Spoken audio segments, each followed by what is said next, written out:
Welcome to the bond. So what is seabed mining? Is it something that is just with California, or is it a global phenomenon? Why is it important? Why should we even care about it? You see, some people say that there are economic benefits to seabed mining, while others argue that there are actually ecological risks. So who is really right? And where is the balance? Some groups want to get seabed mining in order to get access to minerals, which can be used for technical parts for clean energy. And that sounds like a good thing, doesn't it? Others think of solar panels. They argue that it's a mandatory step that supports the whole effort of green technology. Minerals could be extracted from the seabed floor like gold, copper, nickel. And you see, gold is not only beautiful for jewelry, but it's a great conductivity for electricity. Think of products like smartphones and computers that need gold. In aerospace, gold is reflective on satellites, and gold doesn't degrade in space. Gold's also been used in medical and dental procedures. Then there's copper. You see, that's not just for pennies anymore, but it's a durable, corrosion-free material used for plumbing. It does great heat distribution, and it's sometimes even used in cookware or building infrastructure. And nickel? Well, that can be added to steel in order to create this thing called stainless steel. You see, nickel metal hydride, or NiMH batteries, are also used in electronics, some cell phones. So if oceans have all of these minerals, why would groups oppose this mining? Why? Because the act of mining actually creates plumes from the sea floor, which disturbs the sea life and may even degrade the quality of water. Some are worried that messing with that underwater world can actually adversely impact the above water world.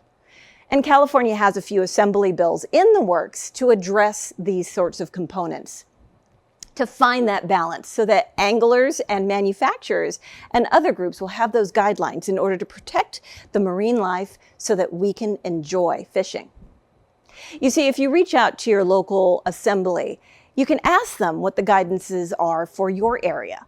How do they protect the coastal resources? How does it address any sort of climate impact or marine life? And are there enough fish around in order to support both fish management as well as recreational fishing?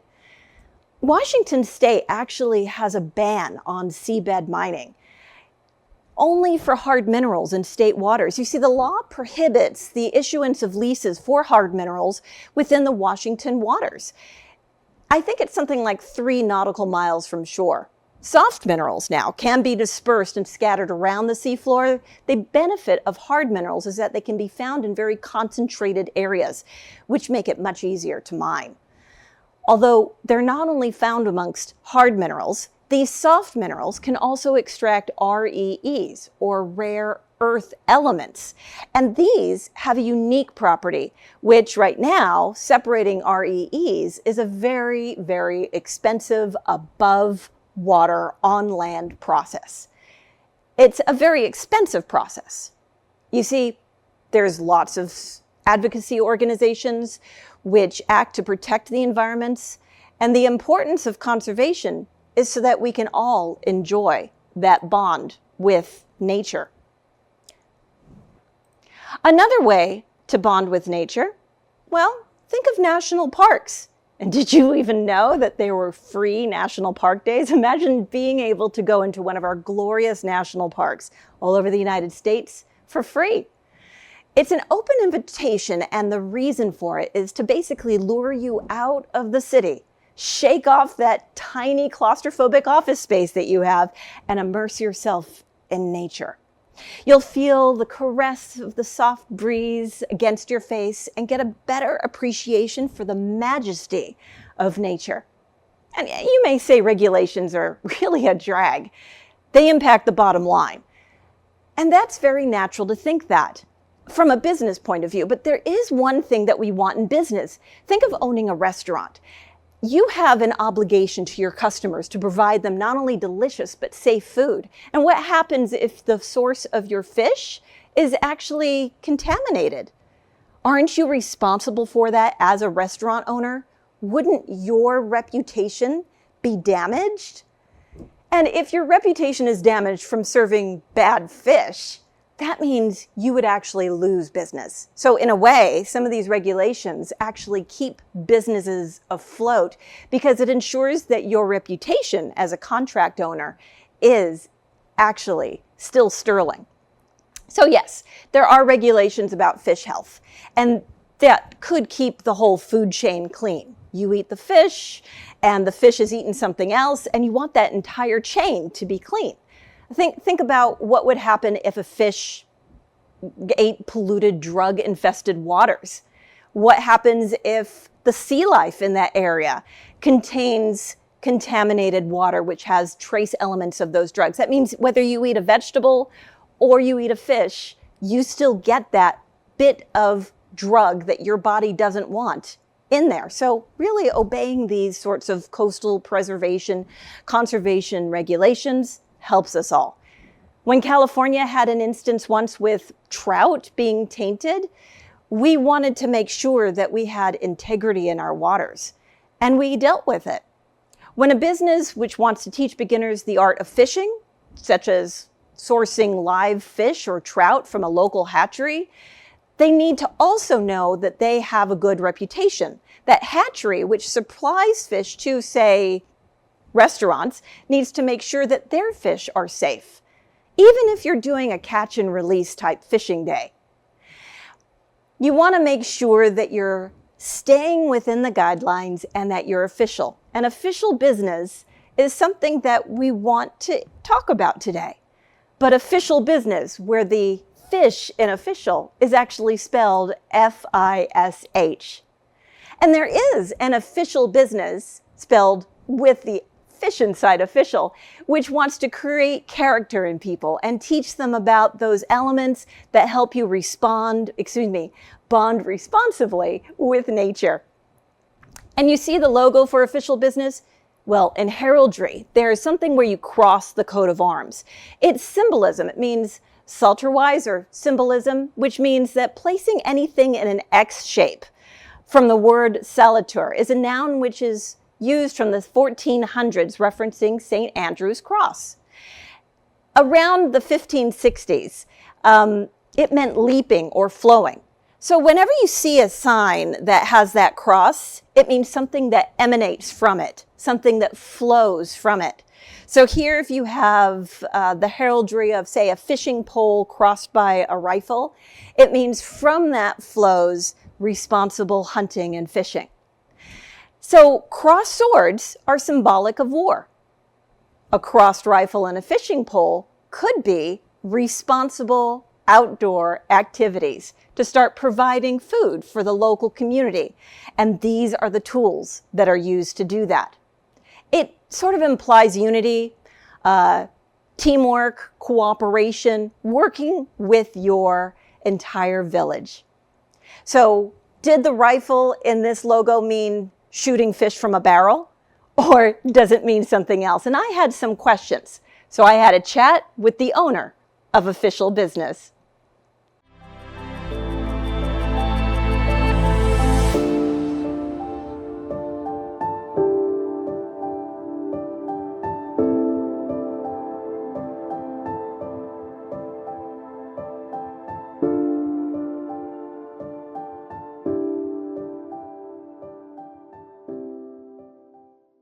We're lucky enough to be here with Michael, who owns Official Business, and he's going to tell us about the joys of fishing. Thank you so much for joining us. You're very welcome. Thank you. I would first like to know about what you think about fishing and why you think this would be beneficial for city dwellers and teaching kids how to fish. What's the benefit?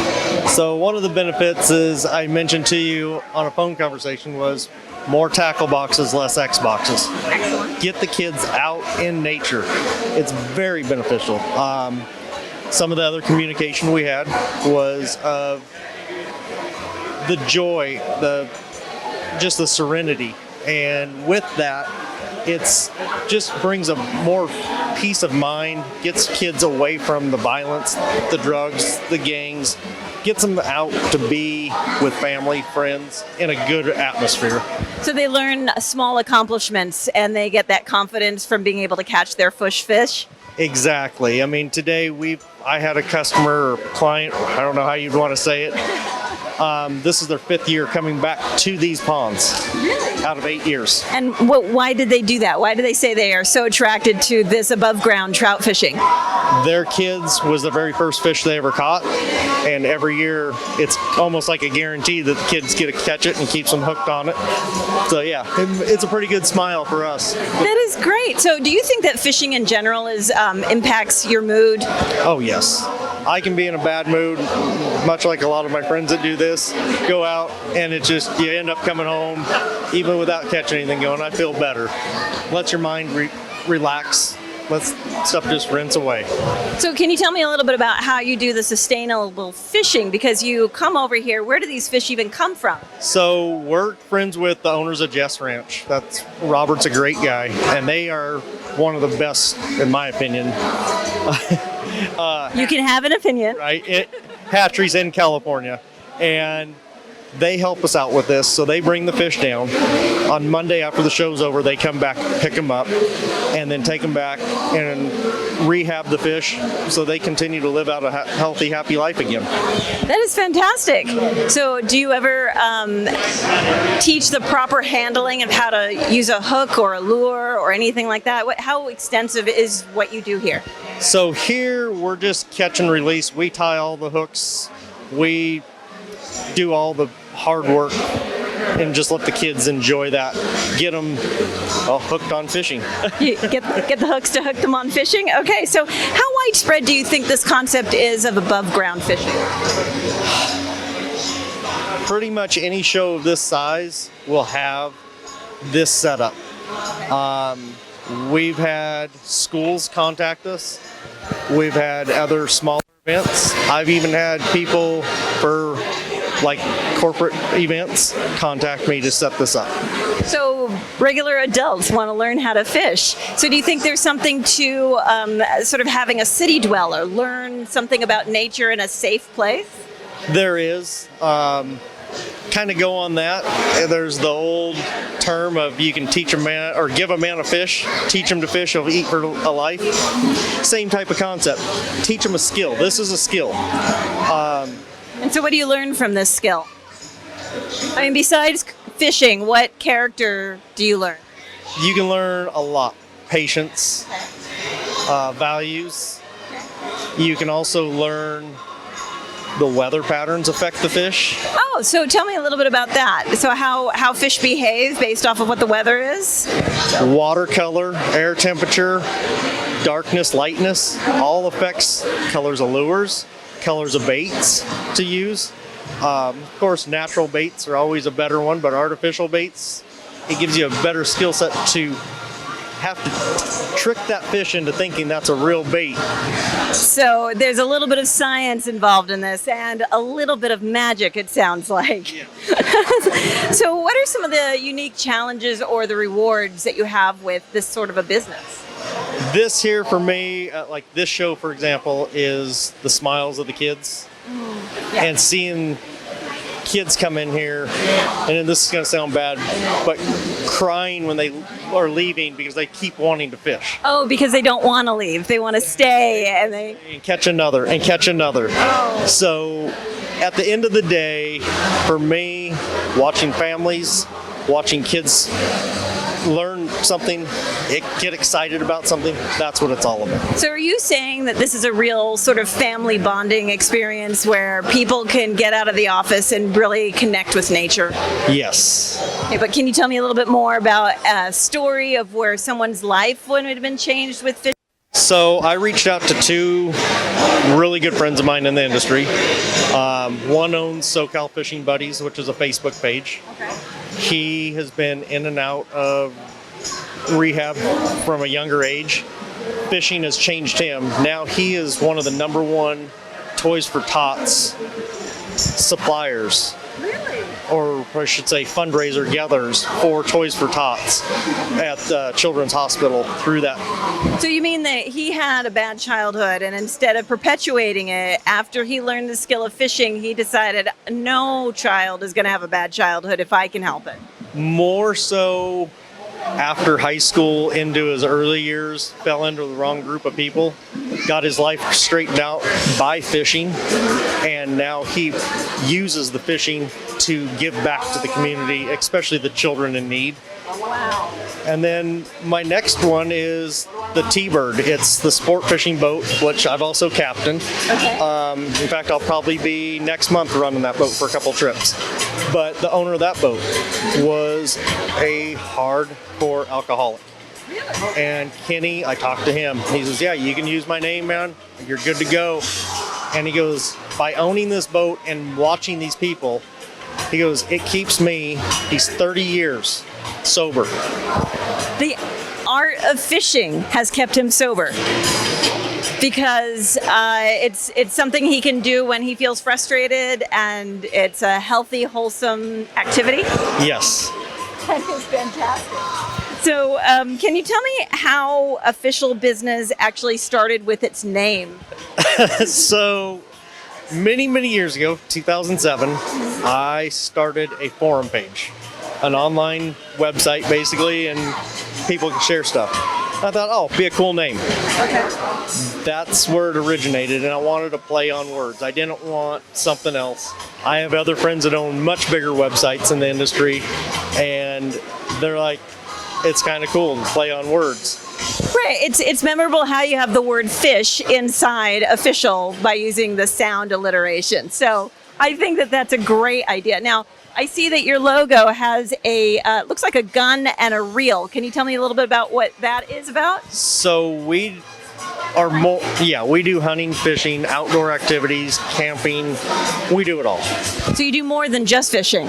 So tell me about some of the aspects you do with hunting as far as how bonding it is.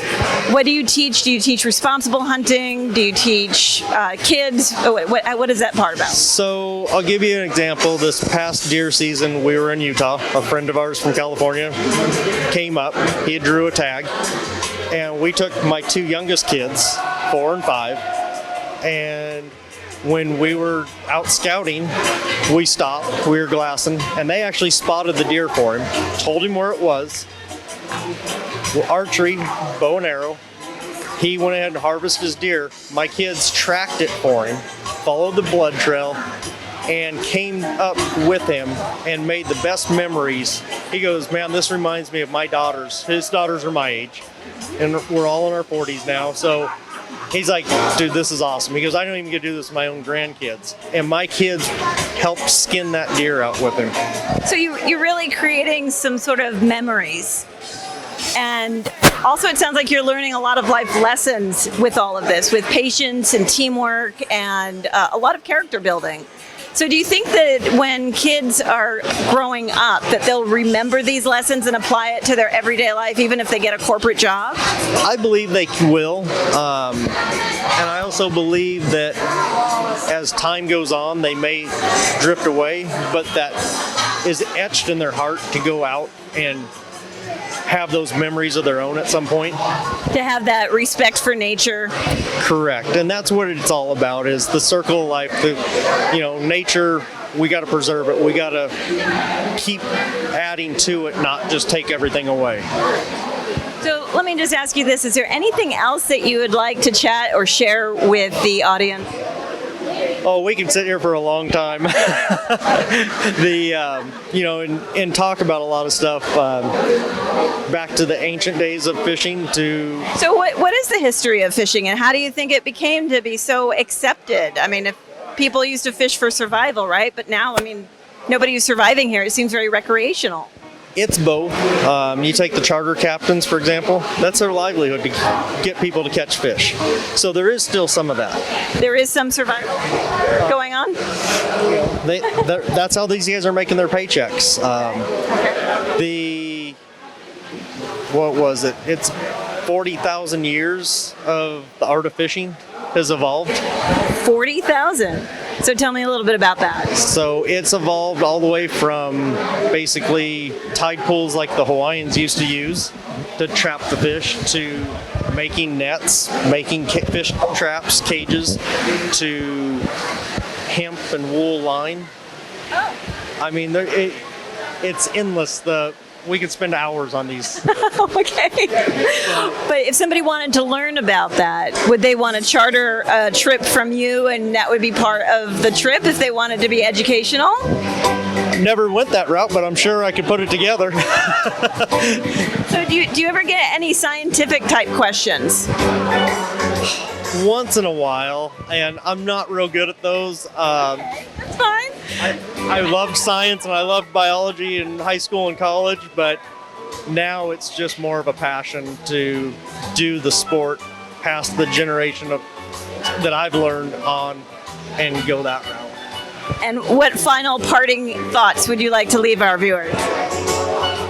Get the youth out there, and even as adults, don't be scared to, nowadays with the internet, get on the internet and research it and go have some fun. There's lots of local lakes, there's lots, they stock them all the time.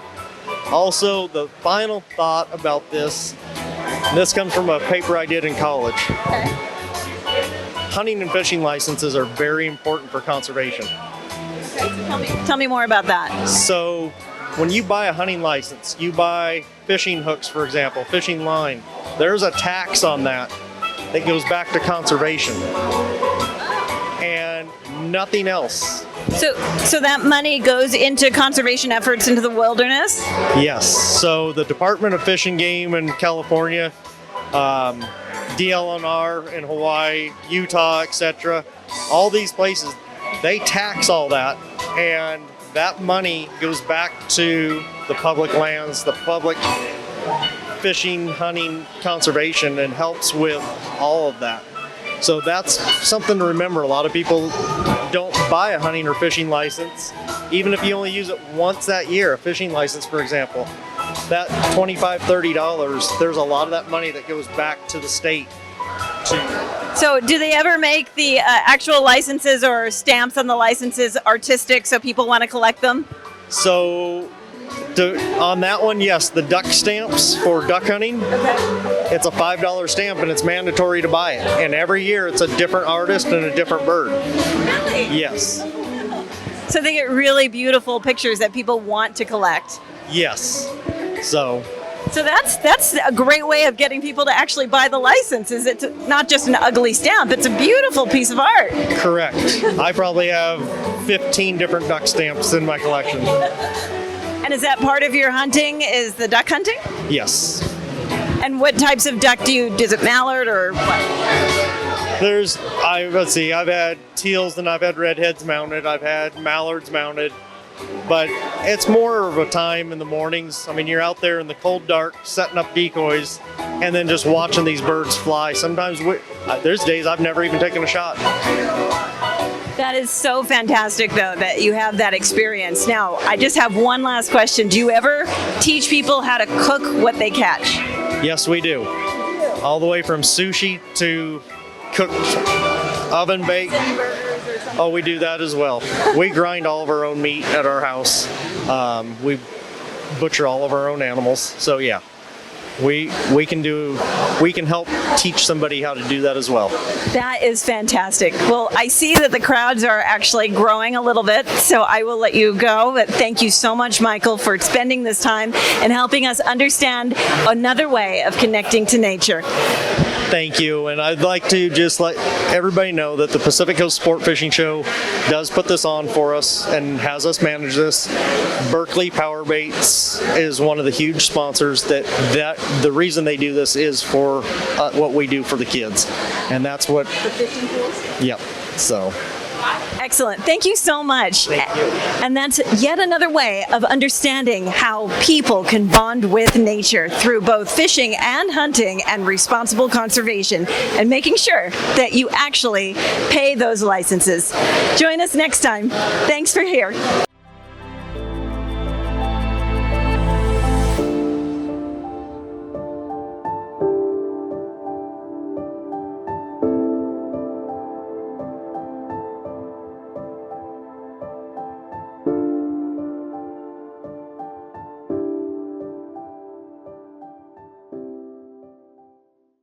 So learning to hunt and fish responsibly can actually contribute to a healthy response in the ecosystem. That means healthy fish feed healthy land-based wildlife, which means that healthy humans can eat either fish or land-based wildlife and still be healthy. It's the cycle of life, and it's a rather tasty circle, and can only be achieved through very responsible fishing and hunting practices. So by understanding animals and conducting a very responsible, clean, immediate kill, by following these regulations, hunters also play a role in population control.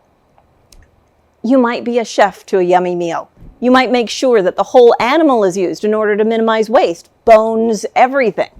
Being resourceful, being respectful, bonding with nature. Frequently, people can get into a rut and they feel trapped and they want to go ahead and get out of that bustling, hustling world. So with a bustling rhythm of life, life is better in nature. At first, it may seem very unappealing. Ooh, your feet might get dirty, but the call of nature sometimes beckons us. Each of us need to try something outdoors to break the rhythm of being confined from indoors. Break up that routine, change your pace, learn something, develop a new craft, learn from a master. Bridge that gap between urban chaos and the serenity of fishing.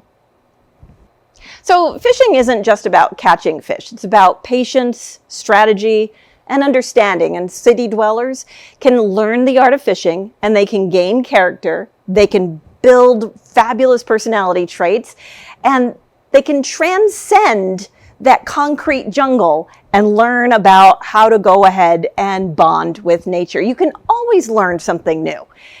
If you're an urbanite, if you're curious about why so many people love this fishing sport, wondering if it's recreation, solitude, a welcoming community, maybe you should find out. Reach out to your local fishery area.